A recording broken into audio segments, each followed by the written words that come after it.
नमस्कार, मैं हूं संजय शर्मा। आप देख रहे हैं 4 PM यूपी। राजीव नारायण शर्मा जी जाने माने ज्योतिषी, उन्होंने 1 डेढ़ महीने पहले मेरे इसी प्रोग्राम में दावा किया था कि ग्रह की चाल बता रही है कि एक बड़ा आंदोलन देश में खड़ा होने की तैयारी है और सरकार को खतरा हो जाएगा। और सही बात है, जब जेपी का मूवमेंट हुआ था, अन्ना का मूवमेंट हुआ था, तो सरकार को खतरा हुआ था। देखिए, ये तो तय बात है कि भारत गांधी जी का देश है, यहाँ हिंसक प्रदर्शन नहीं होंगे। लोग सड़कों पे शांति से निकल सकते हैं, हाथ में झंडा होगा, वंदे मातरम, भारत माता की जय कहेंगे, सरकार से अपना विरोध प्रदर्शित करते हैं, क्योंकि सरकार लोकतंत्र की हत्या करने पर तुल गई है। राजीव जी ने बड़ी भयंकर भविष्यवाणी करी है कि क्या होने वाला है मोदी सरकार के लिए, कैसे खतरे में आएगी। मैं ज्यादा समय नहीं लेता हूँ, 4PM यूपी को सब्सक्राइब करिए और सुनिए राजीव जी के बाद। 4PM न्यूज नेटवर्क में स्वागत है राजीव नारायण जी आपका। और भैया, इस बार तो मैं आपको फिर कोटि कोटि प्रणाम करूंगा। आजकल जो आप कह रहे हो वो हो जा रहा है। आपने 2 महीने पहले कहा कि मंगल का कुछ ट्रांजेक्शन बन रहा है और पूरे देश में लोग सड़कों पे आएंगे, आंदोलन करेंगे। तो मुझे लग रहा था देश में शांति है, पता नहीं क्यों आप ऐसी बात करेंगे। लेकिन मैं देख रहा हूँ लगातार अरुणाचल में प्रधानमंत्री को एक नौजवान जैनजी वाली श्रेणी का नौजवान आता है और प्रधानमंत्री को एक वो झंडा दिखा देता है, प्रधानमंत्री का हाथ कांपने लगता है। लद्दाख में भयंकर उपद्रव हो जाता है। जो सोनम वांगचुक को दिन पहले सरकार उनकी बहुत तारीफ कर रही थी, उनको गिरफ्तार तक कर लिया जाता है, उनके एनजीओ का विदेशी फंड के लिए रोक लगा दी जाती है, तरह तरह की चीजें होती हैं। इसके अलावा पूरे देश में आई लव मोहम्मद के नाम पर जो विरोध प्रदर्शन हो रहा है, उसने भी हैरान कर दिया सबको। और मैं वही कहता हूँ कि आप कितने सालों तक किसी को आप दबा के रखेंगे, रिएक्शन तो होना ही होना है। अब कोई अगर आई लव मोहम्मद कर रहा है तो इसमें समस्या क्या है? अगर मैं आई लव जय श्री राम कहूंगा, आई लव बजरंगबली कहूंगा, इसी तरह मुस्लिम आई लव मोहम्मद साहब कह सकते हैं। और मुस्लिम क्यों, मैं तो खुद कहूंगा आई लव मोहम्मद साहब। मोहम्मद साहब की ना जाने कितनी सीख ऐसी है जो जिंदगी में आदमी उतारे तो वो एक महान संत की तरह बन सकता है। भगवान राम की जाने कितनी, कोई ये कॉपीराइट है कि मोहम्मद साहब को मुसलमान ही अपना सकते हैं, राम भगवान राम को बिल्कुल हिंदू है। अपना सकते हैं? कुछ नहीं है ना। जी। हर धर्म अच्छी मानवता की बात करता है। हर धर्म में ऐसी चीजें हैं जिसको आप सीखेंगे तो अच्छा करेंगे। अगर कोई कह रहा है आई लव मोहम्मद तो कहने दीजिए। मैंने तो एक अपने वीडियो में ये कहा भी, मैंने कहा बहुत बड़ा सड़क पे हंगामा करने की जगह बहुत बढ़िया करना चाहिए, मुसलमानों को अपने घर के बाहर आई लव मोहम्मद लिख के टांग देना चाहिए, कोई हंगामे की जरूरत नहीं है। और मेरा दावा है कि अगर 20 करोड़ मुसलमान अपने घर के बाहर टांगेंगे तो 40 करोड़ हिंदू भी आई लव मोहम्मद के लिख के टांग देंगे। जी जी। क्योंकि इस देश में सेकुलरों की संख्या ज्यादा है, जो सेकुलर है वो ज्यादा है, और जो कट्टरपंथी हैं, जो दोनों तरफ के मजहब के लोग कट्टरपंथी हैं, उनकी संख्या बहुत कम है। लेकिन इन सब बातों के अलावा मैं जानना चाहता हूं राजीव जी, मंगल का कौन सा ट्रांजेक्शन ऐसा था जिसने देश के अलग अलग हिस्सों में लोगों को सड़कों पर ला दिया? क्योंकि इतना बड़ा जन आंदोलन जैसे बनता चला जा रहा है देश में, या तो जेपी की तरह बना था या अन्ना की आंदोलन में बना था, पूरे देश में माहौल बन गया था, सरकार छोड़नी पड़ी थी। अन्ना के आंदोलन में 10-10 नौजवान, 15-15 नौजवान बुलेट पे निकलते थे, मोटरसाइकिल स्कूटर पे निकलते थे, हाथ में तिरंगा होता था, भारत माता की जय, वंदे मातरम कहते हुए। कोई हिंसा नहीं, गांधी का देश है, हिंसा की कोई जगह नहीं। लेकिन जब सड़कों पर भीड़ आती है, सड़कों पर नौजवान आते हैं, तो शांतिपूर्वक तरीके से भी सरकार को इतना बाध्य कर सकते हैं कि सिंहासन खाली करो की सत्ता आती है, जेपी का नारा फिर गूंज सकता है। मैं जानना चाहूंगा कि यह योग खत्म हो गया, देश अब शांति की तरफ लौट आएगा या कुछ और संकेत मिले हैं? राजीव जी, क्या मानना है आपका? संजय जी, पहली बात तो मैं आज आपको प्रोग्राम में यहाँ शुरुआत करता हूँ। सबसे पहले कि वो दो प्रोग्राम की वीडियो, 2 प्रोग्राम थे। 14 सितंबर का मेरा प्रोग्राम, 14 सितंबर का, और उसके बाद 21 सितंबर, हर वीक में आता ही हूँ। दोनों प्रोग्राम में मैंने ये हिंट दे दिया था कि 21 तारीख के बाद, 21 के प्रोग्राम में तो डेट तक बता दी थी कि 21 तारीख के बाद यो ग्रह दशा भारत की कुंडली में, पिछला ही प्रोग्राम था। हाँ, यस। तो उसको वो मेरे एक पत्रकार मित्र ने वैसे ही वीडियो को छोटा करके है, तो आप अपने ऑफिस में बताइए कि मेरा आज प्रोग्राम शुरू होने से पहले लोगों को, ये पूरी दुनिया के लोगों को पता होना चाहिए कितनी सटीक साइंस है ज्योतिष। भाई, आप कोई इस घटनाओं को, इस तरह की घटनाओं को जो कि व्यक्ति विशेष से नहीं है, सडनली पूरे देश में माहौल जिस तरह से चर्चा हो रही है, उस पर बात होने लग जाती है। तो दोनों प्रोग्राम की वीडियो से शुरुआत की है, उसके बाद मेरा कंटेंट आगे चलाइएगा। अब मैं आपको वो चीज दिखाने जा रहा हूं जो जिसके बारे में मैंने कहा कि ये भारत की हॉरोस्कोप फिर से समझ लीजिएगा। और संजय जी, ये मैं पीछे वाला बैक पोर्शन दिखा दीजिएगा दशा का, ये जिससे कि निशिकांत दुबे भी कम से कम इस प्रोग्राम को देखे तो समझ लें कि यहाँ मंगल की दशा ऑलरेडी शुरू हो चुकी है।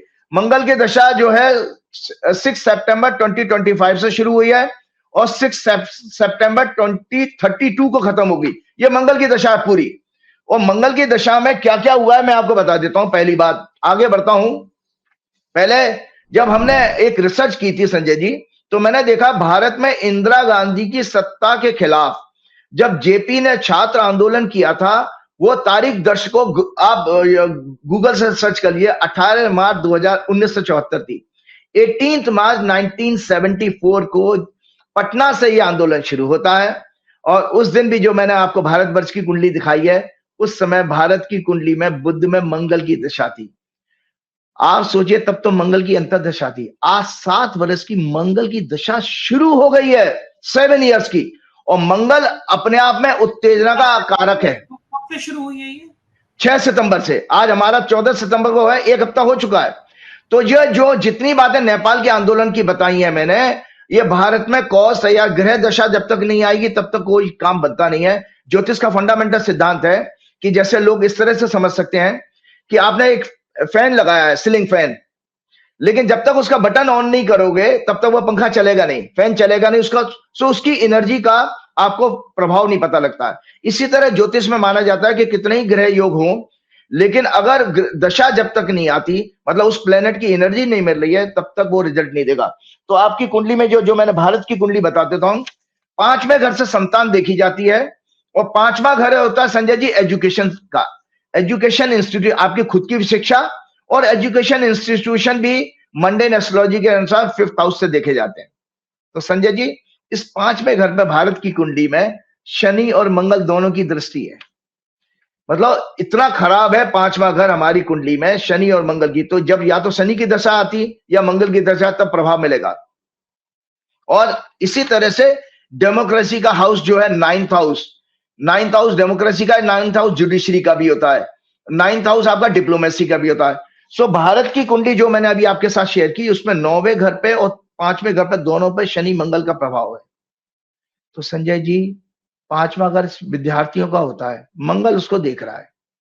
तो इसीलिए छात्र आंदोलन के जरिए शुरुआत होगी। ये जो आंदोलन की एक मैंने रिसर्च की है, ये खतरा है जो मोहन क्या नाम है, राहुल गांधी का दोष मत दीजिए। काल आपको दंड देने के लिए भाजपा, मोदी, अमित शाह के लिए काल आ चुका है। An astrological research on agitation, major agitation हुए इन इंडिपेंडेंट इंडिया। तो पहला है, उसमें पहले दर्शकों आपको ज्योतिषीय कारण बताते। तो भारत की कुंडली आपके पास बुध जो है यूथ को सिग्निफाई करता है, जैन जी को सिग्निफाई करता है मरकरी। काल पुरुष की कुंडली में यह 6 लॉर्ड होता है। 1 नंबर की कुंडली में तो 6वां घर आंदोलन का होता है, तो आंदोलन को व्यक्त करता है। 6th हाउस इलेक्शन का, एजिटेशन का, वायलेंस का होता है। और इसमें जो भी ग्रह बैठा हो वो 6वां घर से संबंध बनाएगा, तो वो आंदोलन कराएगा। मंगल सिग्निफिकेटर ऑफ वायलेंस है, पुलिस है, आर्म फोर्सेस है, थीफ है, एजिटेशन है। 1967 में पहला एक आंदोलन ऐसा हुआ था जहां कांग्रेस की सत्ता को चुनौती मिली थी। 1967 में फरवरी में आम चुनाव हुए, जिसे दूसरी नॉन वायलेंस क्रांति कहा जाता है। कांग्रेस को 9 स्टेट में उनकी हार हुई थी, हालांकि वो सरकार बना ले गए, लेकिन 9 स्टेट्स में विपक्ष की सरकारें बनी। उस समय भारत की कुंडली में दशा थी बुध राहु जुपिटर।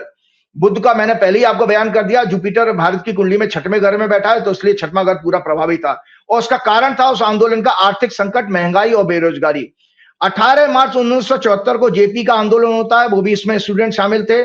उसका कारण था भ्रष्टाचार, महंगाई, बेरोजगारी, शिक्षा व्यवस्था।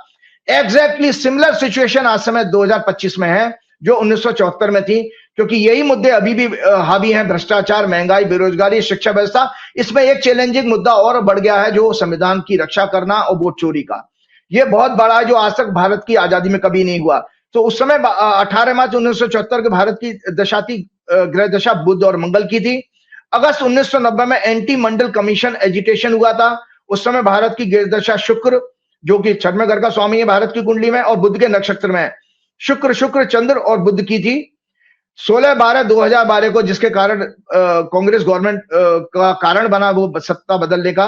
वो क्यों हुआ कि निर्भया कांड हुआ था। उस समय भारत की दशा थी सूर्य शनि शुक्र, शुक्र 6 लॉर्ड है, जुपिटर प्लेस है 6वें घर में। सूर्य भी और शनि भी दोनों के दोनों बुध के नक्षत्र में है, जो बुध मतलब युवा। 21/9/2025 से मंगल, अब आपके लिए आगे भविष्यवाणी बता देता हूं।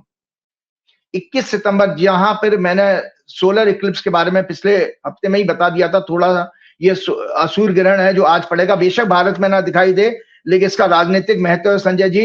ये भारत की कुंडली में एक बड़े आंदोलन का संकेत दे रहा है। सूर्य ग्रहण बड़े आंदोलन का संकेत दे रहा है। और 21 सितंबर 2025 से मंगल राहु शनि की सूक्ष्म दशा 10 दिसंबर 2025 तक।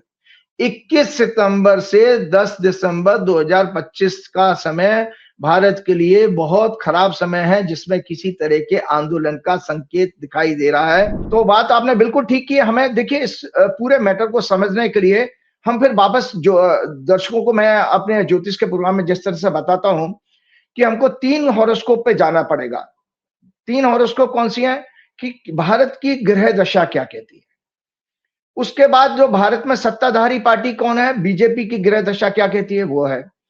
अमित शाह की कुंडली मेरे पास है, जो मैंने आपके प्रोग्राम में चर्चा की। मैं वो, चूंकि वो होम मिनिस्टर है, तो मैं आज उनकी हॉरोस्कोप को एक झलक जरूर दिखाऊंगा, क्योंकि उन्हीं के हाथ में ये लॉ एंड ऑर्डर है। आंतरिक सुरक्षा और सीमाओं की सुरक्षा भी उन्हीं के हाथ में ही है, और वो पूरी तरह विफल रहे हैं, ये सभी लोग जानते हैं कि उनके कार्यकाल में अमित शाह किस तरह से अनैतिकता, मतलब उनकी नैतिकता तो मर चुकी है, वो कैसे पद पर बैठे हैं, शर्म नहीं आता, समझ में आता। इससे ज्यादा बेशरम आदमी कोई हो सकता है, कोई मंत्री पद पर हो सकता है, मेरी समझ से परे है। क्योंकि पहलगाम हमले से लेकर के मणिपुर, मेघालय और लेह लद्दाख, इन सब जगह और JNK सब जगह आंदोलन हो रहे हैं। दिल्ली में भी CA आंदोलन, लेकिन ये व्यक्ति अभी भी अपने पद से चिपका हुआ है। क्योंकि मैंने पहले ही आपके प्रोग्राम में कहा था, ये लोग दोनों के दोनों बेहद डरपोक किस्म के व्यक्ति हैं। सत्ता में रहते हुए सुरक्षित हैं, ये खुद स्वयं जानते हैं कि सत्ता से एक क्षण दूर होते ही इनको क्या कष्ट होंगे, इनको ये डर सताता है। तो मैं भारत की कुंडली की बात करता हूं। मैंने आपके प्रोग्राम में हमेशा ये कहा था, ये बीजेपी की कुंडली है संजय जी। बीजेपी की चंद्रमा की महादशा चल रही है। हर प्रोग्राम में मैंने कहा, इनका चंद्रमा जो है झगड़े के घर में ही बैठा है, मतलब मानसिकता में ही झगड़ा है। उस पर मंगल और देख रहा है, तो और मंगल और क्या नाम है, चंद्रमा का कनेक्शन। मैंने पैरानोइया बीमारी पिछले हफ्ते में ये आपको बताया था कि एक डर की बीमारी होती है, फोबिया जिसको कहते हैं। इनको फोबिया है कि हमें कोई मार देगा, और बिना किसी कारण के, बिना किसी लॉजिक के। जैसे वांगचुक को आपने बताया कि जिसकी पहले वो प्रशंसा करते थे, उसको अरेस्ट करा दिया।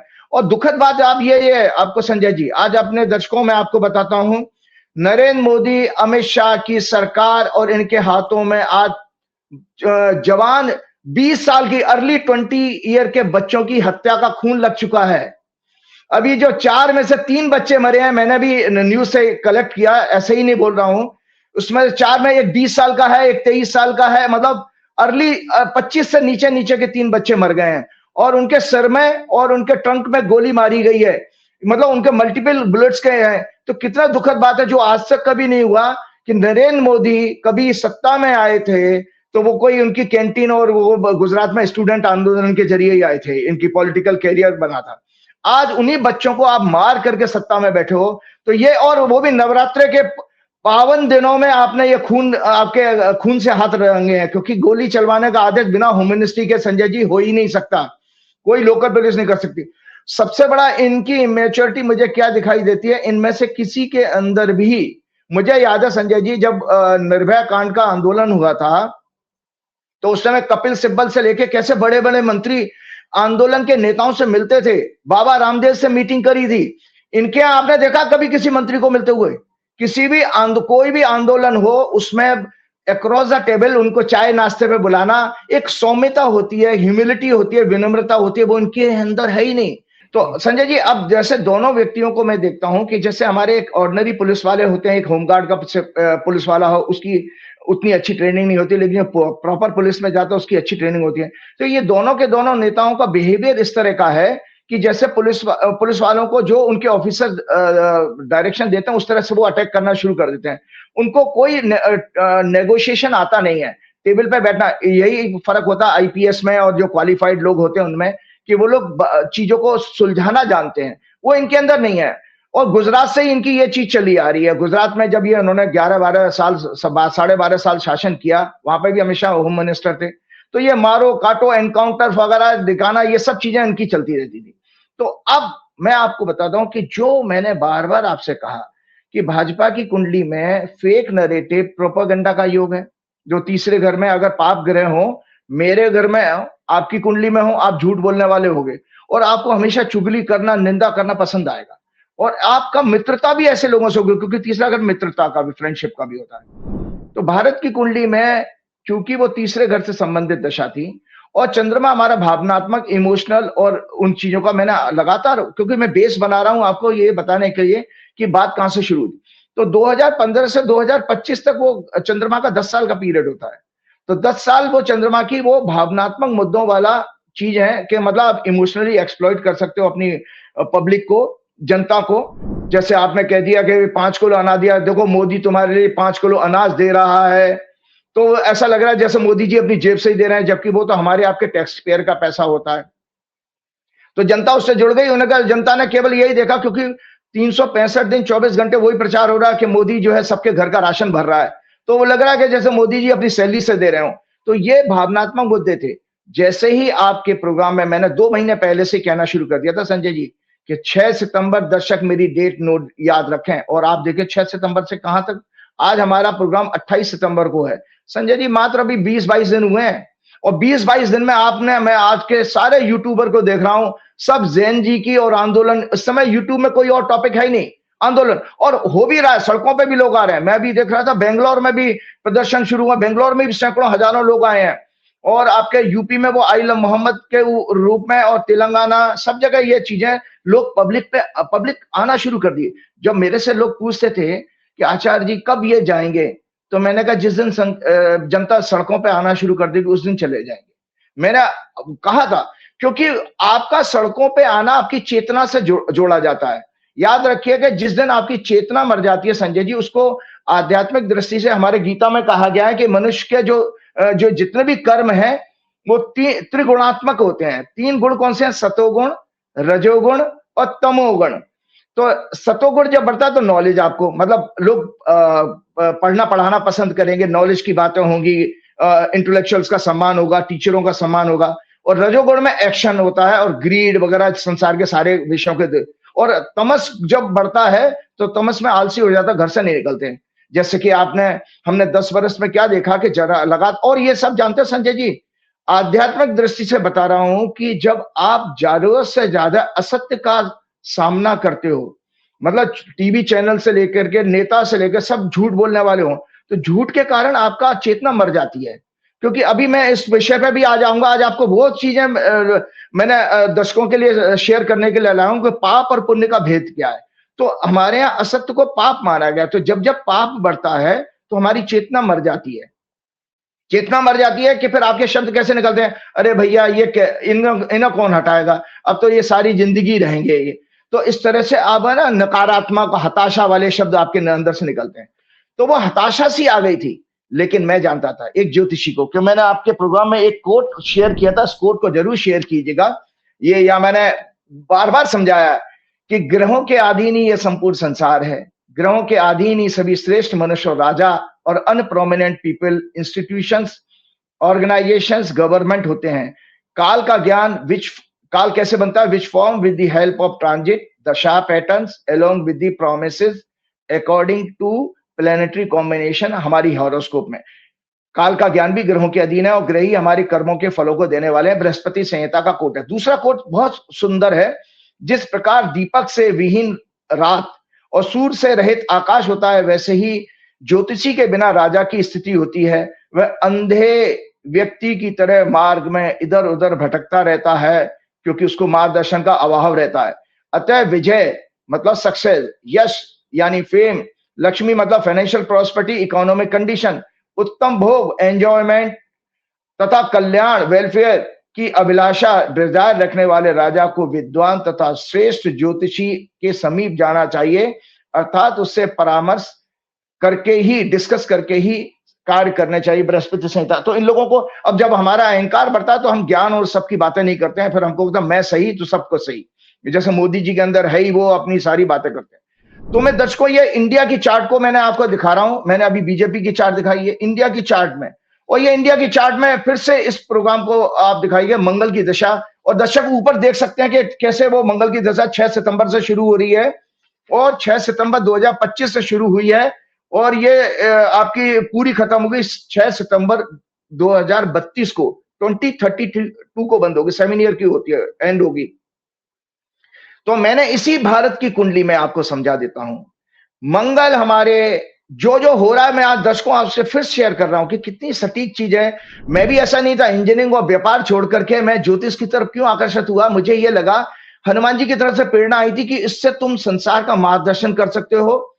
वरना मैं जब तक व्यापार कर रहा था, बिजनेस कर रहा था, नौकरी कर रहा था, अपने व्यक्ति विशेष की जीवन चल रहा था, परिवार का। लेकिन आज मैं आप लोगों के साथ हूं, आप लोगों की बातें बताता हूं, क्योंकि ये सब चीजें जानना आपके लिए जरूरी है।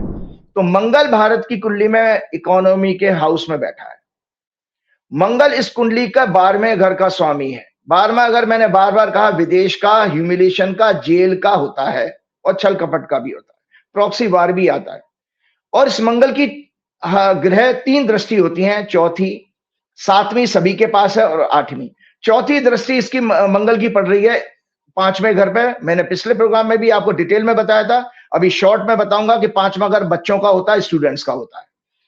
और साथ में शनि तीसरे घर में, भारत की कुंडली में तो तीसरे घर से शनि की भी तीसरी दृष्टि, शनि की 3 दृष्टि होती हैं, 3rd, 7th एंड 10th। तो तीसरी दृष्टि शनि की भी आ रही है संतान भाव पे। तो ये संतान भाव मंगल की दशा में हाईली एक्टिव हो गया, जो शनि और मंगल दोनों से पीड़ित है। इसका अर्थ यह है कि इन 7 वर्ष में विद्यार्थी बच्चों का हिंसक आंदोलन तक हो जाएगा। उसमें काफी लेवल पर उनके जान माल का नुकसान भी होने का बड़ा दुख का विषय। मैं आपको बता रहा हूं, मैं कुछ नहीं कर सकता, मैं ईश्वर से प्रार्थना ही कर सकता हूं। लेकिन देश के लिए संजय जी, अभी नहीं, 7 वर्ष ये और 18 वर्ष राहु के, 25 वर्ष देश के लिए अच्छे समय नहीं है। और जो लोग मेरे ऊपर उपहास उड़ाते थे, लोग ऐसे भी मैंने देखे हैं, कुछ लोग ऐसे भ्रामक प्रचार करते हैं। एक कोई ज्योतिषी महाराज, अब मैं उनका नाम तो नहीं लूंगा, वो किसी पॉडकास्ट में कह रहे थे कि भाई वो उन्होंने आपके चैनल का भी नाम लिया, एक यूट्यूबर है, बड़ा पॉपुलर हो गया यूट्यूब वो चैनल, उस पर एक जोशी आते हैं, वो ज्योतिष तो कुछ करते नहीं है, लेकिन वो कुछ और ही करते हैं, और वो एक इन्वेस्टर हैं, उन्होंने उस चैनल में इन्वेस्टमेंट किया है। अब सच तो आप बता सकते हो, मेरे पास 1 रुपया तो है नहीं, मैं इन्वेस्टमेंट क्या करूंगा। मैंने आपके चैनल, मैं जो हूँ राजीव जी, मैं उन ज्योतिषी का कायल हो गया, मैंने वो सुना था। उन्हें भविष्यवाणी आपसे ज्यादा अच्छी आती है। उन्होंने कहा कि आप इन्वेस्टर हैं, तो इन्वेस्टर उन्होंने है की जगह हो सकते हैं कि कहा होगा। तो अभी आपके पास जो दौलत आ रही है, लोगों का प्यार, लोगों का दुलार, वो इन्वेस्टमेंट तो आप कर ही रहे हैं। आपके देश, पूरी दुनिया में आपके चाहने वाले लोग हैं। कोई इन्वेस्टमेंट केवल दौलत से थोड़ी ना होता है। बिल्कुल बिल्कुल बिल्कुल। तो आपकी जो चाहने वालों की संख्या पूरी दुनिया में बढ़ गई है। 4PM का लाखों लोग देखते हैं। और वो जो पॉडकास्ट में कह रहे थे, वो साहब भी अपने पॉडकास्ट में शैम्पू बेचने का प्रचार करते हैं, तेल बेचने का प्रचार करते हैं।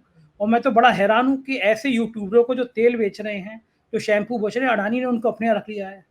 तो वो अपने पॉडकास्ट करने के पैसे लेते हैं। आप फोन करिए तो वो बताएंगे, रेट बताएंगे, 10 लाख, 15 लाख, हीरो हीरोइन का। और जो अडानी के जो NDTV में शो करते हैं, उस शो के व्यू आते हैं 2000, 3000।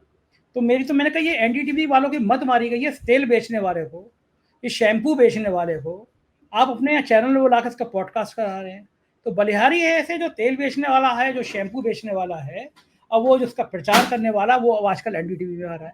तो उन पॉडकास्ट महोदय की इतनी कहानियां हैं समाज में, इतनी कहानियां हैं, किसी दिन पोल खोलूंगा तो पोल ही खुलती रह जाएगी। खैर वो जी, खैर मैं किसी व्यक्ति वो अपने सब कर्मों के सब प्यार इन्वेस्टमेंट बिल्कुल आप सच्ची बात बताओ। देखो मैं ऑनेस्टली बताता हूं, क्योंकि मैं भी बहुत भावुक किस्म का इंसान हूं, और एक भावुकता का एक टॉपिक जरूर आज के प्रोग्राम में मैं जरूर लूंगा कि कितना मैं भावुक हूं, लोग समझ सकते हैं। लेकिन संजय जी ये देखिए कि बिजनेस व्यापार छोड़ने के बाद में मेरे नाम में कोई गाड़ी नहीं है, मेरे पास कोई कार नहीं है। मेरे पत्नी की गाड़ी जो मैं चलाता हूं वो ठुकी पुटी डेंट वाली है, 13 साल पुरानी है, क्योंकि अब मैं जिस एज में पहुंच गया, मुझे बैंक लोन नहीं दे सकती, मैं गाड़ी भी फाइनेंस नहीं करा सकता। तो मैं लेकिन खुश हूं, मुझे कोई जरूरत भी नहीं है। लेकिन मेरा व्यक्तित्व इस तरह का, ना मैं किसी से मिलता। अगर मैं कॉमर्शियल होता तो संजय जी आपसे कहता कि संजय जी पट्टी न्यूज में आप मेरा नंबर दे दीजिए। मैं हमेशा बचता हूं। मैं जानता हूं कि जिस दिन मैंने नंबर डिस्क्लोज कर दिया सोशल मीडिया पर, उस दिन मेरे लिए मैं पागलों जैसी स्थिति हो जाएगी, मैं सबका नहीं हैंडल कर सकता। खैर मैं अपने विषय पे आता हूं तो मैंने, आपको याद होगा कि मैंने संजय जी ये कहा था कि शेयर बाजार में भी लगातार गिरावट होगी। आप देखिए जो करोड़ों रुपए के पैकेज पाने वाले जो एनालिस्ट बैठे होते हैं टीवी चैनल पर, फाइनेंस के चैनल्स जितने भी हैं, उनसे अच्छा तो मैं हूं कि मैं कम से कम धोखा तो नहीं दे रहा हूं, आपको सावधान कर रहा हूं। और कब से कह रहा हूं, मैंने पिछले प्रोग्राम में भी कहा कि 1.3 ट्रिलियन जो है आपकी कैपिटल कम हो चुकी है। तो संजय जी थर्सडे का आंकड़ा सुन लीजिएगा। थर्सडे को 4 लाख करोड़ का इन्वेस्टर्स को नुकसान हुआ है, और फ्राइडे को जो बाजार बंद हुआ 16 लाख करोड़ का नुकसान हुआ है, क्योंकि डोनाल्ड ट्रंप ने 100% फार्मा सेक्टर पर जो टैरिफ लगाने की घोषणा की, उसकी वजह से शेयर बाजार जबरदस्त गिरा। मतलब लास्ट वीक के 2 दिनों में 20 लाख करोड़ आपका गायब हो गया, और किसी को कोई सर्दी गर्मी नहीं है। और आपको बता देता हूं कि शेयर बाजार का सच क्या है, कि Sanjay ji times of India 20 सितंबर 2025, ये मैं भारत की कुंडली की चर्चा कर रहा हूं क्योंकि मंगल की दिशा को मैंने बताया 6 दिसंबर से, फिर हिंसक वाली चीज तो ले ही रहा हूं मैं, क्योंकि इस मंगल की चौथी दृष्टि स्टॉक 5वें घर से स्टॉक मार्केट भी आता है। संजय जी जो 20 सितंबर 2025 की एक टाइम्स ऑफ इंडिया दर्शक खोज लें, उसमें रिपोर्ट है कि शेयर बाजार का 1 साल का रिटर्न 0 आया है। 1 साल का रिटर्न 0 आया है, जबकि मोदी जी के 75 साल होने पर यह कहा गया कि शेयर बाजार 2014 से लेकर अब तक 245% चढ़ा है। आपको एक जानकारी और बता देता हूं, 95% से ज्यादा शेयर 52 हफ्तों के लो पर है इस समय। तो कहां से चला, किसकी जेब में गया पैसा? यह कितना बड़ा धोखा हो रहा है। और आपको बताऊं कि ये जो है, और अभी भी आप देखिए, एक सेबी एक क्लीन चिट देती है एक ग्रुप को, एक फाइनेंशियल ग्रुप को। जिस दिन बाजार 4 लाख करोड़ का नुकसान हो रहा है, उस दिन वो शेयर उस कंपनी को 67,000 करोड़ का फायदा हो गया। कैसा स्कैम है ये सरेआम। सब लिपटे हैं इसमें। सुप्रीम कोर्ट के एडवोकेट्स भी इसके लिए उनको जिम्मेदारी उठानी पड़ेगी, सुप्रीम कोर्ट के जजेस को भी उठानी पड़ेगी। कैसे आप पैसे वालों के लिए काम कर रहे हो? मर रहा है तो आम आदमी मर रहा है, क्योंकि 93% तो आदमी पैसा गवा चुका है। तो ये मंगल की दृष्टि चौथे, क्योंकि मंगल इकोनॉमी के हाउस में है। आप देखिए 6 सितंबर के बाद, और बार बार मैंने आपका हर प्रोग्राम में डोनाल्ड ट्रंप की बात की, पिछले प्रोग्राम में भी आपने कहा था। देखिए उसने पिछले हफ्ते से हम आए तो एक और जूता मार दिया आपके, कि 100% टैरिफ लगा दिया। इसके अलावा यूनाइटेड नेशन में उसने खड़े होकर के फिर कहा है कि भारत 7 युद्ध मैंने रुकवाए थे, उसमें भारत पाकिस्तान का भी था। यूनाइटेड नेशन में जहां मोदी जी हिम्मत नहीं कर पाए, जबकि दुनिया भर के सारे प्राइम मिनिस्टर, प्रेसिडेंट वहां पर गए हैं, और मोदी जी उस समिट में, जो कि यूएन की एससीओ से ज्यादा इंपॉर्टेंट समिट होती है यूनाइटेड नेशन की अमेरिका में, उसमें मोदी जी क्यों नहीं गए? इसी वजह से गए कि वहां जबरदस्त उनकी धुलाई और ह्यूमिलिएशन होता है उनको। डोनाल्ड ट्रंप ने वहां कहा, और साथ में एक और फिर करारा आरोप आपके ऊपर लगाया कि चाइना और इंडिया रशिया का फंडर है, फंड कर रहा है यूक्रेन वार को। तो 2 आरोप लगाए कि उन्होंने, कि भाई मैं जो है टैरिफ, मतलब पिछले हफ्ते से लेकर 3 बड़ी घटना फिर ट्रंप ने कर दी, कि बार बार उसने यूनाइटेड नेशन में कह दिया, आपको फंड क्या नाम है, सपोर्ट करने वाला बता दिया। तीसरी बात उसने ये वाली बात कही। अब मैं आपको बताता हूं कि जो आंदोलन की बात है, मैंने पिछले प्रोग्राम में संजय जी ये कहा था, बकायदा मैंने जबकि हमारा प्रोग्राम काफी लंबा हो रहा था, मैंने आपसे कहा था कि संजय जी एक रिसर्च में प्रोड्यूस करना चाहता हूं। तो मैंने भारत में, संजय जी वीडियो में वो मैसेज आ जाएगा, मैं जल्दी से उस चीज को कवर करता हूं, वीडियो में सारी बात आ जाएगी, कि भारत के जो 4 मेजर आंदोलन हुए हमने, उनमें ग्रहों की स्थिति देखी। तो उसमें मैंने आपको पहले ही इसका योग बता दिया था। ये दोबारा से ये राइट है, दर्शक देख लें कि बुध जो है हमारी कुंडली में, हमारी वैदिक ज्योतिष में यूथ को रिप्रेजेंट करता है, और 6वां घर हमारा आंदोलन का होता है, इलेक्शन का भी होता है। मंगल वायलेंस का सिग्निफिकेटर है। जब भी मंगल अगर कनेक्शन बन जाए 6वें से, तो आंदोलन जो है वायलेंट हो जाएगा, और अगर मंगल का कनेक्शन नहीं है तो पीसफुल प्रोटेस्ट रहता है। अब हुआ क्या कि ये जो लद्दाख वाली इवेंट घटी है, वो लद्दाख वाली इवेंट में 14 सितंबर को, 13 सितंबर की रात्रि को ही लगभग मंगल ने तुला राशि में प्रवेश किया। भारत की कुंडली जो दर्शकों मैंने आपको दिखाई है, उसमें तुला राशि जो है 6th हाउस आता है, मतलब आंदोलन का घर, और मंगल के आते ही और आपने रिजल्ट आपके सामने है। साथ में मैंने पिछले प्रोग्राम में जब सारे आंदोलन आपको चर्चा करते हुए बताए थे कि भाई पहला आंदोलन 1967 में फरवरी में हुआ था, जिसमें कांग्रेस की सरकार जरूर बन गई थी, लेकिन 9 राज्यों में कांग्रेस आ रही थी। उस समय भारत की दशा थी बुध राहु जुपिटर, और जुपिटर भारत की कुंडली में छठवें घर में बैठा है, तो छठवें घर का कनेक्शन और यूथ का कनेक्शन आ रहा था। 18 मार्च 1974 को आंदोलन हुआ जेपी का, जो बहुत फेमस आंदोलन, जिसकी वजह से इंदिरा गांधी को हटना पड़ा, क्योंकि इंदिरा गांधी के अंदर भी तानाशाह जैसे मोदी जैसे गुण आ चुके थे।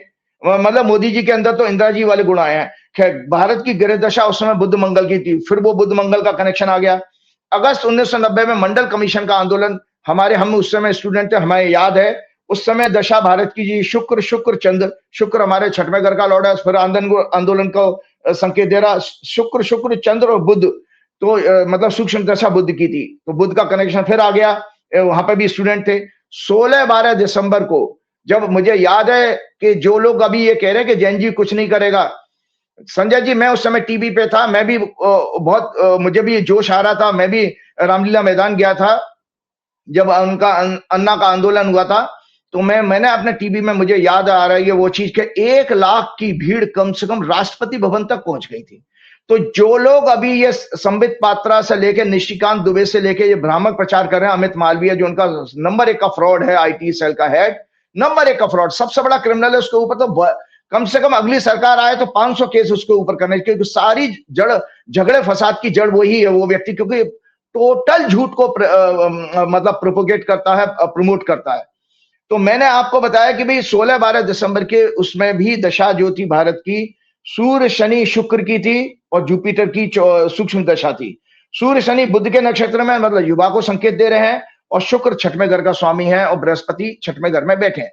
तो ये लगातार आंदोलन की बात तो हमने ये की। इसके अलावा मैं आपको और कहूं कि ये चीजें अचानक आ रही है। 8वें घर को भी संकेत दे रहा है और 9वें घर को भी पीड़ा कर रहा है। आज इसी मंगल की दृष्टि, ये जो मंगल मैं आपको दिखा रहा हूं संजय, तो 9वां घर हमारा जुडिशरी का होता है, 9th हाउस हमारा डेमोक्रेसी का होता है, 9th हाउस हमारा नैतिकता का होता है, 9th हाउस हमारा डिप्लोमेसी का होता है, और 9th हाउस मैंने पिछले प्रोग्राम में भी कहा था संजय जी, रिलीजियस इंस्टीट्यूशंस और रिलीजन का भी होता है, आपका धर्म का।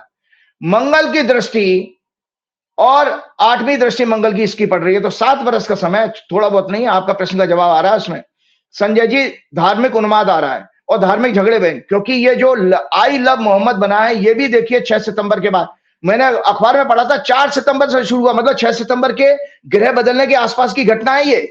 4 सितंबर से ये शुरुआत हुई थी, जिसमें पुलिस ने उसको मिसहैंडलिंग की, और जितना पुलिस उसमें लाठी चार्ज करेगी उतना ये भड़केगा, क्योंकि इस समय पूरे देश में चेतना वापस आ गई है। मंगल जो है लॉजिक और रीजनिंग का कारक है। जब हमारी लॉजिक और रीजनिंग हमारे अंदर डेवलप होती है संजय जी, क्योंकि मंगल बुद्धि के घर को देख रहा है।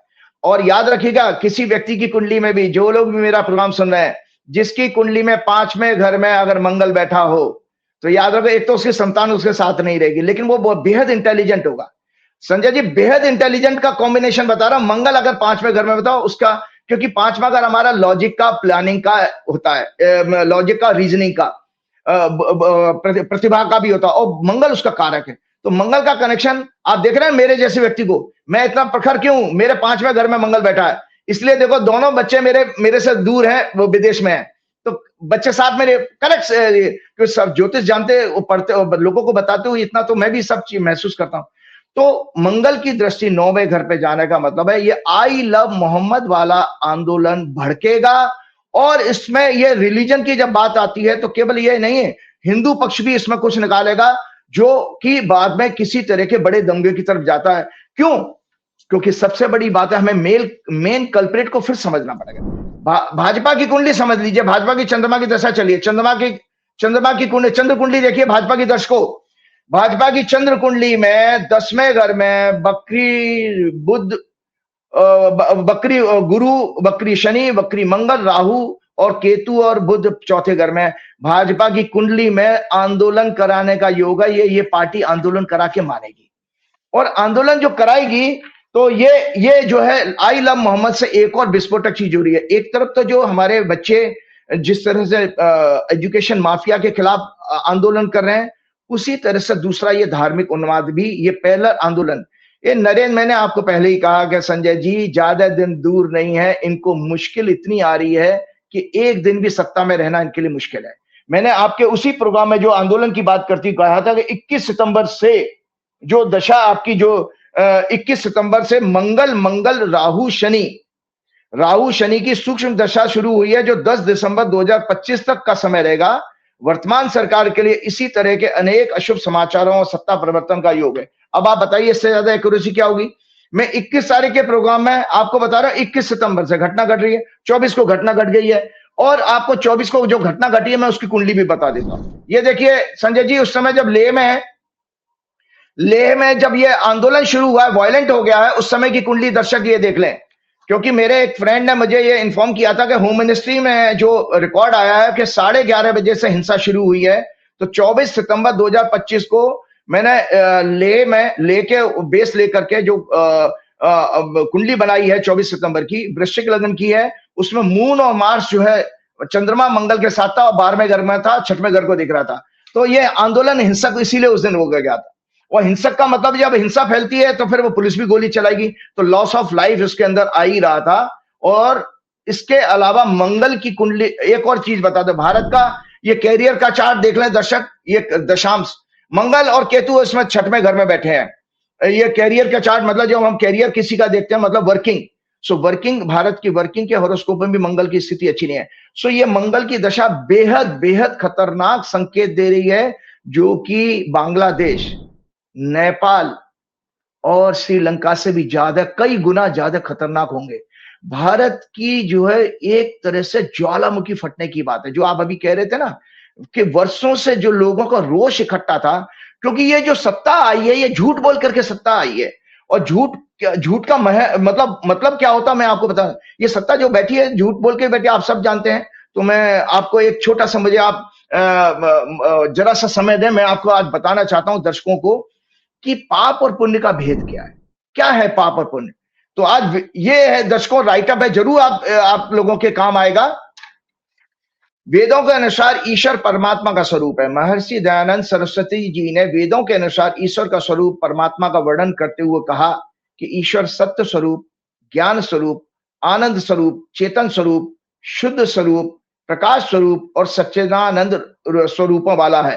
अकॉर्डिंग टू द वेदा, ईश्वर is of the nature of truth, knowledge, bliss, consciousness, purity, light, and the embodiment of truth, consciousness and bliss. वेद मनुष्य स्वरूपों वाले ईश्वर के बारे में नहीं कहते। आप लोग राम और कृष्ण को भगवान कहते हो, वेद नहीं कहते। वेद मनुष्य स्वरूपों वाले ईश्वर के बारे में नहीं कहते, अपितु जब मनुष्य में सत्य का पालन, ज्ञान, चेतना, शुद्धता, प्रकाश और आनंद, पीस एंड ब्लिस के तत्व बढ़ने लगते हैं, तो उसके अंदर परम तत्व यानी ईश्वर का स्वरूप दिखने लगता है। याद रहे, समय समय पर इस परम तत्व प्राप्त लोगों ने, जैसे शंकराचार्य, गौतम बुद्ध, भगवान महावीर, गुरु नानक देव, तुलसीदास, रामकृष्ण परमहंस, चैतन्य महाप्रभु, कबीर, रविदास, विवेकानंद, अरविंदो, गुरु गोविंद सिंह और सिखों के सभी गुरुजन, और अन्य धर्मों में भी जो लोग जो रिफॉर्मर हुए हैं, जैसे मोहम्मद साहब हैं या क्राइस्ट हैं, इन्होंने भी उस समय पर अपनी अपनी लोगों को मार्गदर्शन करने के लिए ज्ञान, सो मतलब ज्ञान का जब तत्व आपके अंदर बढ़ता तब वो परमात्मा का स्वरूप बनता है। ऐसे लोग, इसीलिए समय समय पर भगवान ने गिने चुने लोगों को भेजा। जब जब समाज भटक जाता, ज्ञान खत्म होने लगता है, तब तो पैदा हुए ज्ञानी पुरुषों ने मानव कल्याण की बात की, उस काल में सभी लोगों का मार्गदर्शन किया।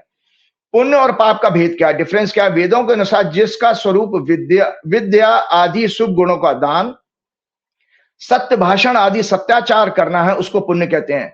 That which consist of giving virtuous qualities like knowledge and practicing truthful conduct such as speaking the truth is called virtue. और अभी समाज में क्या हो रहा है कि गोदी मीडिया 365 दिन और 24 घंटे आपको फेक न्यूज दे रहा है। जैसे वो तबलीगात जमात का इवेंट बना करके उनको कोविड के पीरियड में विक्टिम ठहरा दिया गया। फिर सुशांत राजपूत के में रिहा चक्रवर्ती का केस आपको याद होगा किस तरह से फेक न्यूज बनाई गई। और फिर अभी रिसेंटली इंडिया पाकिस्तान कॉन्फ्लिक्ट में वो इस्लामाबाद और कराची सबको कब्जा करा दिया। ये तो लगातार मीडिया पुण्य का काम नहीं कर रहा, पाप का काम कर रहा है। पुण्य शब्द वैदिक है, समस्त संसार पुण्य कमाना चाहता है, चाहे हमें उसका अर्थ या मार्ग पता हो या ना हो। वर्तमान में पाखंडी संत महात्माओं ने पुण्य का स्वरूप ही बदल डाला है। मनुष्य घटिया से घटिया एवं नीच से नीच कार्य करके भी पुण्य कमाने का उत्सुक रहता है। भ्रष्टाचार, धोखाधड़ी, छल कपट से कमाए गए धन और लूट चोरी में से कुछ भाग किसी धर्म स्थान, महात्माओं के आश्रम में दान देकर, कथाएं आदि धार्मिक अनुष्ठान कराकर पुण्य लूटना चाहता है, ठीक उसी तरह से जैसे उसने अनेक लूट से धन कमाया था। अर्थात लूट के धन से वो पुण्य को ही लूटना चाहता है, जबकि पुण्य इन सबों से कोसों दूर है। जबकि पुण्य सुपात्र को देना और सुपात्र को दान और ज्ञान को दान करने के साथ ही बढ़ता है। शैक्षणिक संस्थानों के युवाओं की शिक्षा में मदद करने से बढ़ता है, ना कि शिक्षा का व्यापार करने से। महर्षि दयानंद जी ने कहा था, शील गुणों से विद्या प्राप्त करना, फिर विद्या आदि ज्ञान का समाज के वो दान करना ही पुण्य कहलाएगा। जिन कर्मों से हमें उत्साह, हर्ष तथा आनंद की प्राप्ति होती है वे पुण्य कहलाते हैं। Those actions that bring us enthusiasm, joy and bliss are the ones that yield पुण्य और virtue। सत्य और उत्तम बोलना अत्यंत कल्याणकारी है। याद रहे, सत्य से रहित जप, तप, पूजा, अनुष्ठान, यज्ञ, तप सभी व्यर्थ हैं। ये ऐसे ही है जैसे बंजर जमीन में बीज बोना व्यर्थ होता है। अतः सत्य भाषण, सत्याचार के द्वारा ही वैदिक पुण्य लोक का निर्माण, राष्ट्र निर्माण, युवा पीढ़ी जेन जी का निर्माण और मानवता का कल्याण संभव है। और पाप क्या है जो कि समाज में नरेंद्र मोदी, अमित शाह, इवन आदित्यनाथ के अंदर भी भयंकर गेरुआ कपड़ा पहन करके झूठ बोलते हैं। अभी आपके सामने दर्शकों में आप इस खुलासा करने जा रहा हूं, पाप क्या है। मिथ्या भाषण, fake news, falsehood, fake narrative, propaganda करना ही पाप कहा गया है। अविद्या, इग्नोरेंस आदि अवगुणों का दान और मिथ्या भाषण, मिथ्याचार का करना ही पाप कहलाता है। Giving rise to negative qualities like ignorance and engaging in falsehood, false speech, false narrative or false conduct is called sin, पाप कहलाता है। इग्नोरेंस ही संसार का सबसे बड़ा शत्रु है और दुनिया भर में हो चुके या अथवा हो रहे सभी पापों का मूल कारण ये इग्नोरेंस ही है। इस इग्नोरेंस के कारण ही दुराचारी, मिथ्याचारी, मिथ्यावादी, मिथ्यामानी, मिथ्याकारी पापी लोग अपनी और अपने चरणों की पूजा कराने लगते हैं और हम सभी को कहते हैं कि हम ही तुम्हारे सबसे बड़े हितैषी हैं और ये सब करने में ही तुम्हारा कल्याण है। इस प्रकार धीरे धीरे लोग इनके वश में आकर प्रभावित होकर अपना विवेक और बुद्धि खो देते हैं। अंधभक्त कैसे बनते हैं ये प्रोसेस समझा रहा हूं। अपना विवेक और बुद्धि खोकर अंधभक्त बन जाते हैं। ऐसे सभी लोगों को भी पाप का भागीदार मानकर नरक यानी नाना प्रकार के सांसारिक दुख, बीमारियों, संतान से कष्ट, व्यवसाय और धन का नुकसान उठाना पड़ता है। ऐसे ही लोग समाज में नाना प्रकार के अनैतिक, अधर्मी क्राइम्स में लिप्त होते हैं, अपराध करते हैं। इंग्लिश, क्योंकि बहुत सारे लोग मुझे इंग्लिश में सुनते हैं, जो लोग साउथ के हैं, उनके लिए जरा सा मैं बोलता हूं, due to this ignorance sinful people who engage in immoral conduct, falsehood, deceit and wrongdoings begin to have themselves and their feet worshipped non-biological बताने लगते हैं। They mislead everyone by claiming to be the greatest benefactors, asserting that following their teachings will lead to salvation. Gradually, people start believing in them, fall under their influence and losing their wisdom and intellect, become blind devotees. Such people become complicit in sin and suffer the pains of hell, which includes various worldly miseries such as mental and physical disease, troubles caused by children, and losses in business or wealth. These individuals also engage in numerous unethical, unrighteous activities and crimes in society. तो दर्शकों, मैं आपको याद ये इसलिए क्यों कह रहा हूं कि ये जो सत्ता जब झूठ बोल करके आई थी, याद करिए कि 2 करोड़ नौकरी हर साल का किसने वादा किया था। याद करिए 15 लाख आपके खाते में किसने जमा करने की बात की। याद कीजिए किसने कहा था कि 35 रुपए का पेट्रोल मिलेगा और आपके 300 रुपए 400 रुपए की गैस मिलेगी। याद कीजिए, तो इस भ्रष्टाचार मर जाएगा, काला धन खत्म हो जाएगा। तो ये सब किसने फॉल्स कहा? तो मैंने कहा, ये जब वेदों का जो मैंने व्याख्या की, इसके आधार पर बताया कि ये पाप की सत्ता है और पाप की सत्ता में इतना 10 वर्ष में संजय जी अपराध बढ़ चुका है, बियॉन्ड कंट्रोल है। भ्रष्टाचार इतना बढ़ चुका है, कोई माई का लाल अपने बच्चों की कसम खा के कह ले कि इस समय भ्रष्टाचार बिना पैसे दिए कोई काम हो जाता हो, कोई बता दे आप। और आपको ताजा ताजा झूठ बताता हूं, ये बताना मेरा कर्तव्य है, क्यों मुझे जब तक मैं इनको एक्सपोज नहीं करूंगा, और मेरा काम यह है, ज्योतिष तो मैं बता ही रहा हूं। ये राइट अप शेयर कीजिए संजय जी। रिसेंटली अभी योगी आदित्यनाथ जी ने 23 तारीख को क्या कहा? 23 तारीख को यूपी के एक कार्यशाला में उन्होंने कहा क्या 1100 एडी के बाद 1947 तक हिंदुओं की आबादी 60 करोड़ से 30 करोड़ रह गई है। यह भ्रामक प्रचार किया था, नहीं किया था?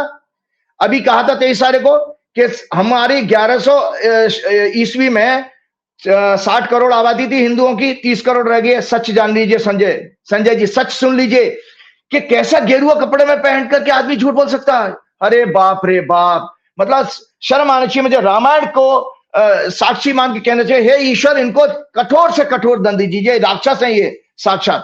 संजय जी, सच क्या है?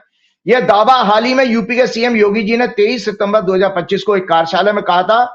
उन्होंने इसे विदेशी आक्रमणों, शोषण, भुखमरी, बीमारियों और अत्याचारों से जोड़ा था। सच क्या है सुनिए। 1000 एडी के आसपास भारत की कुल पॉपुलेशन 5 से 7.7 करोड़ थी संजय जी। 60 करोड़ कहां थी? 1000वीं शताब्दी में दर्शकों केवल 5 से 7.5 करोड़ आबादी थी केवल। 60 करोड़ कहां से हो गई? और 1500 एडी में यह आबादी बढ़कर 11 करोड़ हुई है।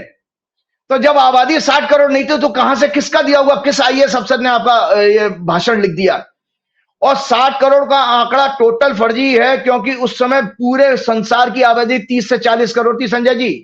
पूरे संसार की आबादी 11वीं शताब्दी में पूरे संसार की आबादी 30 to 40 करोड़ थी, तो 60 करोड़ इंडिया के हिंदू कैसे हो गए? मतलब कमाल करते हैं।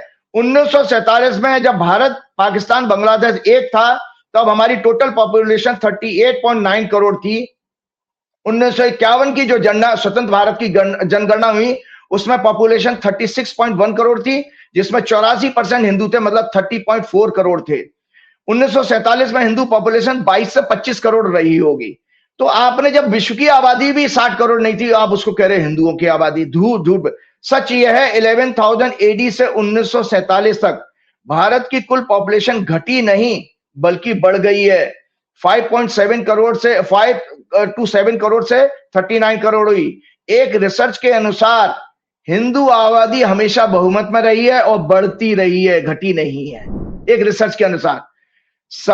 तो आपको ये इसलिए सच बताना जरूरी था कि मैंने आपको कहा कि ये जो है, जो अभी मैंने बताया कि पाप और पुण्य का भेद करने वाले, इसीलिए इन लोगों को मैं क्या कहूं, मैं फिर से वो आज आपके सामने शेयर करता हूं कि इन लोगों के बारे में गीता, और ये गीता है, भगवत गीता, रामायण है, मैंने क्या कहती है उसको सुनिए, हमारा आगे प्रोग्राम में बढ़ते हैं। रामायण में भगवान श्री राम द्वारा भरत को बताए गए दुष्टों, राक्षसी लोगों के गुण बताते हुए रामायण में ये कहा, ये सदैव निंदा करने वाले, झूठ असत्य का आचरण करने वाले, पाखंड का प्रचार प्रसार करने वाले, कपटी, दूसरों से ईर्ष्या करने वाले, उन्हें नीचा दिखाकर लोगों को धन संपत्ति लूटने वाले, उन पर कब्जा करने वाले, काम, क्रोध, मोहग्रस्त, लालची, अहंकारी, घमंड, कठोर, निर्दयी, कुटिल, हिंसा और समाज में भ्रम फैलाकर समाज को बांटने वाले विचारों और आचरणों से युक्त होते हैं।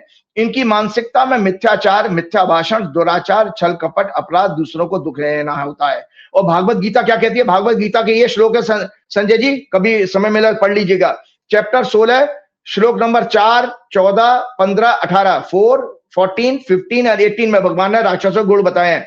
भगवान श्री कृष्ण इन्हीं राक्षसी प्रवृत्ति के लोगों के गुण बताते हैं। हे अर्जुन, ये लोग घमंड, दंभ, अभिमान अर्थात अहंकार, क्रोधी, जिद्दी, कठोर हृदय वाले मतलब संवेदनहीनता वाले और मंद बुद्धि, विवेकहीन होते हैं, दूसरों से बदला लेना, विंडिक्टिव नेचर, हिंसात्मक विचार, धर्म का पाखंड, असत्य, भ्रम पैदा करना, दूसरों के दुखों से प्रसन्न होना, दिखावे के अनुष्ठान करना, तांत्रिक यज्ञ आदि कराना, कुटिल, छल कपट, निर्दयता, लोभी, कामी से युक्त इनकी मानसिकता होती है। देशवासियों को चिंतन करना चाहिए कि आरएसएस की आइडियोलॉजी, भाजपा और उसका शीर्ष नेतृत्व क्या इन सभी नेगेटिव क्वालिटियों से युक्त है, जिसने देश को वर्षों से हिंदू मुसलमान, घुसपैठिए आदि भ्रम और भय का प्रचार करके देश की सत्ता और सभी resources, bureaucracy, investigating agencies, education institutions, judiciary, media, rail, road, airport, land, mines etcetera पर कब्जा करके आज विश्व में भारत की इमेज को इतना खराब कर दिया है कि वर्षों से रह रहे प्रवासी भारतीयों को अनेक देशों में हिंसा और अपमान का सामना करना पड़ रहा है। ये लोग विदेश में अपना भविष्य बनाने के लिए गए थे, आज उनके खिलाफ प्रदर्शन हो रहा है। तो ये संजय जी मैंने इसलिए आपको बताया क्योंकि ये लगातार जिस तरह की बातें हो रही हैं और इनका आपका कम से कम नवरात्रि में इसी को पुण्य मानिए कि आज मैंने वो ज्ञान आपको शेयर करके फिर से आपकी आंखें खोलने की कोशिश की है, चेतना जगाने की है। और ग्रह तो इतने खराब हैं जिसकी आप कल्पना नहीं कर सकते। इनसे हिंसा हो गई है। इन्होंने हिंसा का जवाब गोली मार के जो बच्चों को दिया है। और मैंने 2-3 आईपीएस ऑफिसर से मेरी बात हो रही थी कि जिस दिन 4-5 बच्चों की पुलिस की गोली से डेथ हुई, उस समय सिचुएशन ब्लास्टिंग हो जाएगी। और लगभग हमारे ग्रह इसी तरह के बता रहे हैं कि ये ब्लास्टिंग सिचुएशन में जाने वाली है। और इसका कारण ये है क्योंकि हमको ये पता है कि ये इस जो मैंने आपके प्रोग्राम में एक नैतिकता की बात की कि ये इमोरल सरकार है, इमोरलिटी पर आधारित है। जो मैंने पिछले प्रोग्राम में आपके कहा था उसको आज फिर शेयर कर रहा हूं कि नैतिकता क्या है। सत्यनिष्ठा, integrity, being truthful and honest in thoughts, words and action. ये नैतिकता के 4-5 पैरामीटर हैं कि सत्यनिष्ठा होनी चाहिए। करुणा, प्रेम जो इनके अंदर दूर दूर तक नहीं है। सेल्फलेसनेस, ये लोग टोटल सेल्फिश और ग्रीडी किस्म के व्यक्ति हैं। Acting for the wellbeing of others without selfish motive. Selflessness होनी चाहिए तब नैतिकता में। सेल्फ डिसिप्लिन, अनुशासन होना चाहिए। इंद्रियों पर कंट्रोल होना चाहिए। मोदी जी 75 साल के बाद भी सत्ता में बैठे हैं तो इंद्रियों पर कंट्रोल तो संभव ही नहीं है। और सार्वभौमिकता, universal unity, believing that all beings and nature are interconnected, thus avoiding harm through one's action, वसुदैव कुटुंबकम। और आज अगर कोई आप आई लव मोहम्मद कह रहा है तो आप उस पर लाठी क्यों चलवा रहे हो भैया? उनको प्यार से समझा सकते हो कि पीसफुल अपनी फीलिंग को व्यक्त करना सबका संवैधानिक अधिकार है। हमको जो अच्छा लगता है, हमको जिससे मार्गदर्शन मिला, जो हमारा रोल मॉडल रहा, उसके बारे में हमको कहना भी चाहिए।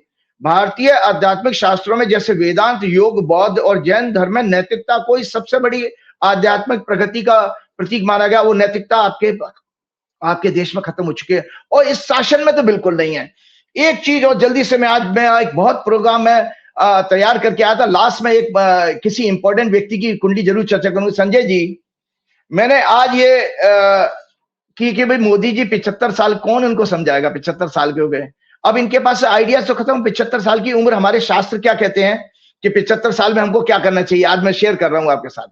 हमारे शास्त्र क्या कहते हैं, जानना चाहिए। ये बच्चे भी ये जाने हैं और हमें भी जानना चाहिए। ये राइट अप है संजय जी। क्योंकि मैंने वेद अध्ययन किया है, इसलिए बता दें। वेदों के अनुसार मनुष्य के जीवन में 4 आश्रम, उनका सामाजिक एवं आध्यात्मिक महत्व क्या है। वेदों के अनुसार मनुष्य के जीवन को उसके 4 कर्तव्यों को के आधार पर 4 आश्रम में बांटा गया है। ये है ब्रह्मचर्य, गृहस्थ, वानप्रस्थ और संन्यास। ये 4 आश्रम मानव जीवन को एक स्ट्रक्चर्ड फ्रेमवर्क प्रदान करते हैं। ब्रह्मचर्य क्या है? स्टूडेंट लाइफ, क्योंकि आप जेन जी की बात करें तो 0 to 25 वर्ष, जो आपके 1 से 25 वर्ष की आयु, वो ब्रह्मचर्य है। इस आश्रम में व्यक्ति शिक्षा, अनुशासन और नैतिक मूल्यों का विकास करता है, जिससे समाज को विद्वान, जिम्मेदार और नैतिक नागरिक मिलते हैं।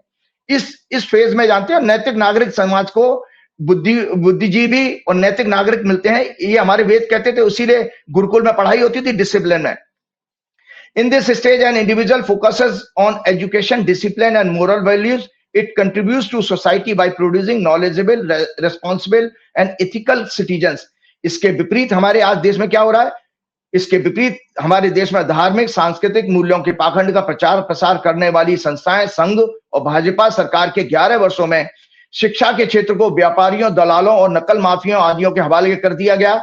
देश का मिडिल क्लास और ऑर्डिनरी सिटीजन कर्जा लेकर अपने बच्चों को ट्यूशन, कोचिंग दिलाकर महंगी फीसें भरकर पढ़ाता है। उसके पहले तो रोजगार, एम्प्लॉयमेंट प्राइवेटाइजेशन के द्वारा खत्म कर दी गई। अगर यह थोड़ी बहुत गवर्नमेंट जॉब निकलती भी है तो कुछ पोस्ट के लिए लाखों लोग फॉर्म भर करके कोशिश करते हैं, वो भी फॉर्म भी खरीदा जाता है। उसके बाद पेपर लीक करा करके जो माफियाज हैं वो फिर दोबारा एग्जाम रद्द करा देते हैं, जिसकी वजह से देहरादून में जो दंगे हो रहे हैं और आने वाले देश में समय में होंगे भी। पेपर और नारा भी, अब एक और नारा एडिशनल बन गया है, पेपर चोर गद्दी छोड़। तो ये पेपर चोर बहुत बड़ा, कि उसने हमारी यूथ को, जेनजी को पूरा खत्म कर दिया है। आज आपकी जेनजी की स्थिति क्या बना दी है? वो अमेजॉन और जोमेटो और जितनी भी डिजिटल मार्केटिंग की कंपनियां, उसका डिलीवरी बॉय बन के रह गया है। आज भारत में स्किल्ड लेबर है नहीं और आप केवल कोरियर वाले या कांवड़ उठाने वाले अपने यूथ को देख रहे हो। कितना दुर्भाग्य है इस देश का, कैसे आगे भविष्य कितना घोर अंधकार में है। कोचिंग और कॉम्पिटिटिव एग्जाम देते हैं, फिर एजुकेशन माफिया पेपर लीक करा के एग्जाम कैंसिल करवा देते हैं। उसके बाद दोबारा फॉर्म भरने से लेकर जनता का पैसा लूटने का काम और री एग्जाम का प्रोसेस शुरू हो जाता है। यही कारण है कि देश में मोदी सरकार के समय गोल्ड लोन की परसेंटेज बढ़ गई। स्टूडेंट में इस तरह घोर निराशा और सिस्टम के खिलाफ जबरदस्त रोष एंगर है जो इस मंगल की दिशा में फटेगा और फटेगा। स्पिरिचुअल इंपॉर्टेंस क्या है इसका? Spiritual importance, brahmacharya emphasize self restraint, austerity, tap, and study of the Vedas, scriptures leading to the purification of the soul and the establishment of a strong spiritual foundation. It is the initial phase of exploring life's higher purpose. दूसरा आता है गृहस्थ आश्रम जिसमें हम और आप चल रहे हैं। वो क्या कहता है? 25 से 50 साल। The social importance का this stage forms that backbone of society. The householder sustains family, society, and the economy by balancing duties related to dharma, righteousness, earth, wealth, or calm enjoyment. They contribute through taxes, charity, and social welfare. गृह जीवन में धर्म का पालन, यज्ञ और दान के द्वारा व्यक्ति स्पिरिचुअल मेरिट पुण्य कमाता है। This stage facilitates progress towards मोक्ष, लिबरेशन थ्रू कर्म योगा। वानप्रस्थ आश्रम, मोदी जी का अब यहाँ पर रोल आ रहा है। वानप्रस्थ आश्रम 50 से 75 साल। गलत प्रचार किया जाता है। वानप्रस्थ का मतलब वन में प्रस्थान नहीं है। वानप्रस्थ क्या कहता है? सोशल इंपॉर्टेंस क्या है वानप्रस्थ की? In this stage, individual gradually withdraw from worldly responsibilities and guide society with their wisdom, experience, passing knowledge to the next generation. Spiritual importance of Vaनप्रस्थ involves detachment from material desire and a focus on self-reflection and austerity, making a significant step towards liberation. उदाहरण के लिए meditation in solitude वानप्रस्थ में करना चाहिए। Undertaking तीर्थ यात्रा, pilgrimage and acting as a mentor for societal welfare activity. जो आज मैं आपके संजय जी सामने बैठा हूं, मैं वानप्रस्थ आश्रम की कैटेगरी में हूं। तो मैं आज अपनी यूथ को बताने की ये सारी बातें, मैंने आपको फ्रीडम का मतलब समझाया, मैंने स्पिरिचुअलिटी बताई, मैंने आपको क्या नाम है सेकुलरिज्म का मीनिंग बताया, मैंने मॉरलिटी के बारे में बताया, मैंने मॉडेस्टी के बारे में बताया। सारे प्रोग्राम मैं आपको कर रहा हूं, बता रहा हूं, क्योंकि इसलिए बता रहा हूं संजय जी, इसका ज्योतिषी कारण दर्शक सोचेंगे कि राजीव जी भाषण दे रहे हैं। संजय जी, मेरे 9वें घर की दशा चल रही है, मेरी 9th हाउस की दशा चल रही है, और इसीलिए 9th हाउस गुरु का रोल होता है, गुरु का काम कर रहा हूं। और ये सारे विषय जितने मैंने आपको बताया 9th हाउस से संबंध है, तो मैं वही कर रहा हूं जो मेरा ग्रह मेरे से करवा रहे हैं। आप संन्यास आश्रम जैसे मोदी जी का सुन लीजिए, मोदी जी के आश्रम क्या कहता है, ये दर्शक राइटर जरूर शेयर कीजिएगा। संन्यास आश्रम 75 से 100 साल जिसमें मोदी जी एंटर कर चुके हैं। सोशल इंपॉर्टेंस क्या है इस स्टेज की? आश्रम का मतलब है various stage of your life. 100 साल को 4 भाग किए गए थे। तो इस स्टेज में आपका कर्तव्य क्या होता है? इस स्टेज में मनुष्य इंद्रियों और विषय भोग, पैसा, पद भोग से पूर्णतः दूर होकर समाज को आध्यात्मिक मार्गदर्शन देता है और धर्म के प्रचार प्रसार में योगदान देता है। ऐसा करके वो समाज का एक प्रेरणा स्रोत बन जाता है। स्पिरिचुअल इंपॉर्टेंस क्या है? The soul aim in this stage is to attain moksha और union with supreme power, free from all worldly attachment. Example क्या करना चाहिए? Meditation, yoga and studying Vedanta, Upanishad, Gita, Ramayana, प्रतिदिन जाप। और मोदी जी तो सत्ता से चिपके। देशवासी चिंतन करें, मेरा मैसेज आपके लिए, देशवासी चिंतन करें कि नरेंद्र मोदी, आरएसएस चीफ मोहन भागवत अपने वेदों के बताए गए मार्ग पर न चलकर सत्ता, पद, भोग, विलासता से चिपक कर क्या वेदों और शास्त्रों के संदेश को डिसओबे नहीं कर रहे हैं? अर्थात इनका धर्म, सांस्कृतिक प्रेम और इन विषयों पर इनके लेक्चर सभी पाखंड हैं। इसका एक अर्थ ये भी है कि ये बेहद डरपोक, मायावी वो होते हैं, राक्षस नहीं होते, मायावी जो लोग भोग विलासता जिनके मन में रहती है। पैर के नाखून से लेकर सर के बाल तो विदेशी सामान खरीदने वाले लोग आध्यात्मिक हो ही नहीं सकते, और भाषण देते हैं स्वदेशी का, कभी स्वदेशी हो ही नहीं सकता। मायावी भोग विलास में चिपके हुए हैं, जिन्हें इनके छीनने से होने वाले कष्टों का या इनके द्वारा जीवन में जाने अनजाने में किए गए अधर्मी और पापों की सजा पाने का डर सताता है, जिसके कारण ये अपने पद का त्याग नहीं कर पाते हैं। संजय जी, ये सच है हमारी मोदी जी की आयु का।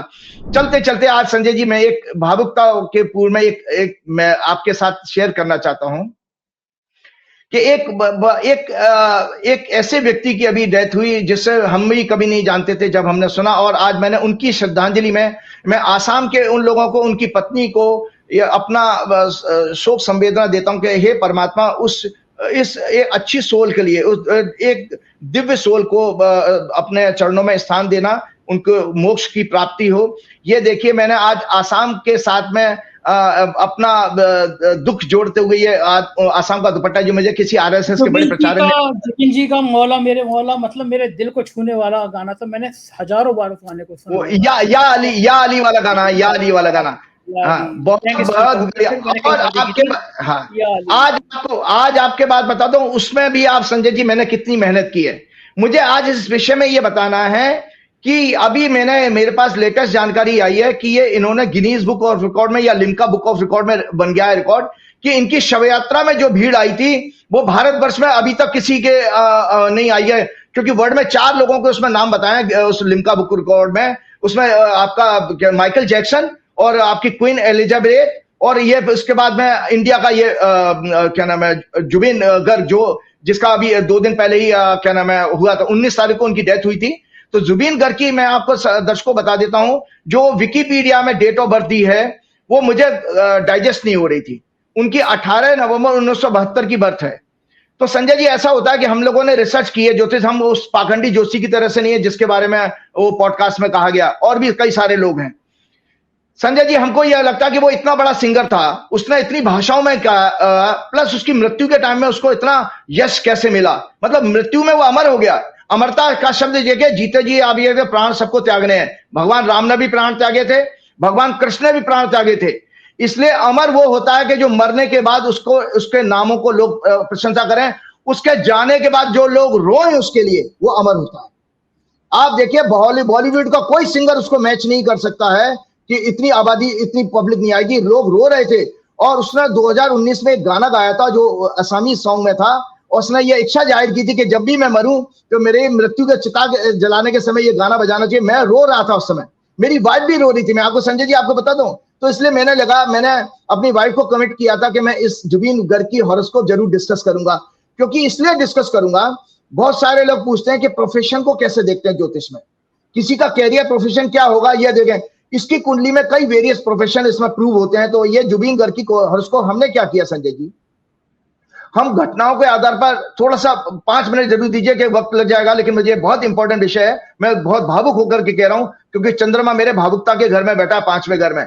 मैं किसी के दुख देखकर रो सकता हूं, मैं रोया भी था। तो उस समय जुबिन गर्ग की जब चिता में देख रहा था चलते हुए, तो संजय जी जुबिन गर्ग का 18 नवंबर 1971 का बर्थ है। क्यों? क्योंकि मैं इसके बारे में जानकारी हासिल कर रहा था, तो मुझे एक आसाम के एक एस्ट्रोलॉजर का कहीं से राइटअप मिल गया था, जहां पर उसने चर्चा की। वो तेजपुर के आसाम के राइटअप क्या नाम है ज्योतिषी थे। तो ये राइटअप है, मैं शेयर करता हूं आपके सामने। Zubeen Garg reference Tezpur based Divya Jyoti Saika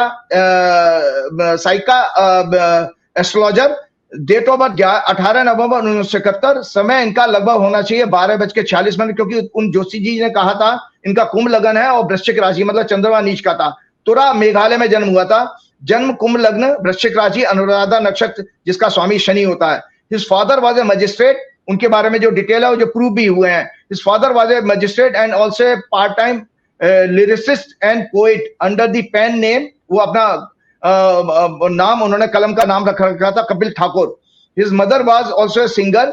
9th lord father, इस कुंडली में जो मैंने दिखाई है, 9वें घर का स्वामी जो जुडिशरी होती है, 9th था, उस फादर का भी जुडिशरी का होता है। सन ब्यूरोक्रेसी का था। मून 6 लॉर्ड होता है, मतलब लिटिगेशन। तो किसी की कुंडली में जज अगर कॉम्बिनेशन देखना है तो 9, 6 और 10 का कनेक्शन आएगा। तो इस कुंडली में 9, 6, 10 का आ रहा है। मतलब अगर पिता का प्रोफेशन देखना है बच्चे की कुंडली से, दर्शकों एक ज्योतिष सिखाने का पॉइंट बता रहा हूं। 9th हाउस में उंगली रखिए, 10वां घर सभी का कर्म का होता है। 9 से उंगली रखिए तो जो राशि आएगी 10वें घर में, वो अगर कर्म स्थान में जा रही है तो वहां से संबंधित कर्म होगा। तो ये इसीलिए इनके पिताजी जो है जज बने। Indicates and confirm the profession of father and interest of mother. His Elder sister, 11th house उसका जो है बृहस्पति है, वो भी 10वें घर में बैठा है, वीनस और मून के साथ में। Was also a singer and actress, died in a car accident in February 2002 while traveling to perform a stage show. Jubiin released the album Zoo in 2002 in memory of her. 11th Lord Jupiter with Moon Venus confirmed the profession of elder sibling. His younger sister is a geographic professor. He had ancestral roots in Jhangi, Jorhat, Assam. Went to pursue graduation in science but dropped out to concentrate on his singing career. His first guru was his mother. Married on 4 December 2002. Love marriage की थी इन्होंने. इनकी wife का नाम गरिमा है और इनकी कुंडली में पांचवें घर से हम रोमांस देखते हैं. सातवां घर विवाह का होता है, स्पाउस का. तो पांचवें घर में राशि बुध की ये राशि है और सातवें घर में सूर्य की है. सूर्य और बुध 10वें घर में बैठे हैं, तो इसलिए लव मैरिज का कॉम्बिनेशन इनकी में आ रहा है. Married on 4 February 2002. Love marriage, 5th lord 7th lord together in 10th house with a fashion designer Garima Saikia.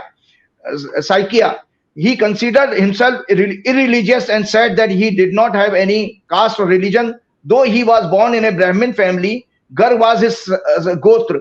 Gar उसका गोत्र था. Career and profession and extraordinary success क्यों मिली? संजय जी इस कुंडली को देखिए. इसमें राइटर का, इसमें एक्टर का, इसमें म्यूजिक कंपोजर का और इसमें स्टेज परफॉर्मर का सबके कॉम्बिनेशन आते हैं. तो आप दर्शकों जल्दी से आपको समझा देता हूं कोई सिंगिंग कैरियर में कब जाएगा. मून जो है हमारी भावनाओं का कारक होता है और गला होता है. गले में अगर शुभ राशि हो, सरस्वती योग हो, अगर वीनस, बृहस्पति, बुध, चंद्रमा सेकंड हाउस से संबंध बनाते हो और 10वें से कनेक्शन बना दें, तो ऐसा व्यक्ति कथावाचक या सिंगर जरूर होगा. तो देखिए जुबिन गर्ग की कुंडली में बृहस्पति, चंद्रमा और शुक्र के साथ 10वें घर में बैठा है, इसलिए सिंगिंग का कैरियर. आपको बता देता हूं 5वां घर हमारा एक्टिंग का होता है. बुध जो है कारक होता है. आपको पता है बुध को जो है मटकना, तरह तरह की भाव भंगिमा वाला बताया जाता है. तो जितने भी नट होते हैं, पूर्व काल में एक्टर को नट कहा जाता था. नट के योग जो ऐसी करे, तो बुध भी इसमें है, तो इसलिए ये एक्टर भी बने.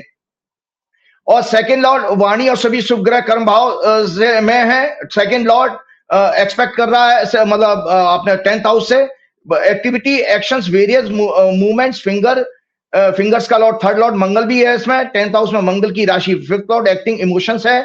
इन 10th house indicating writing, playing different instrument, interest of acting. 9th Lord Venus with Jupiter indicate interest of direction and making films.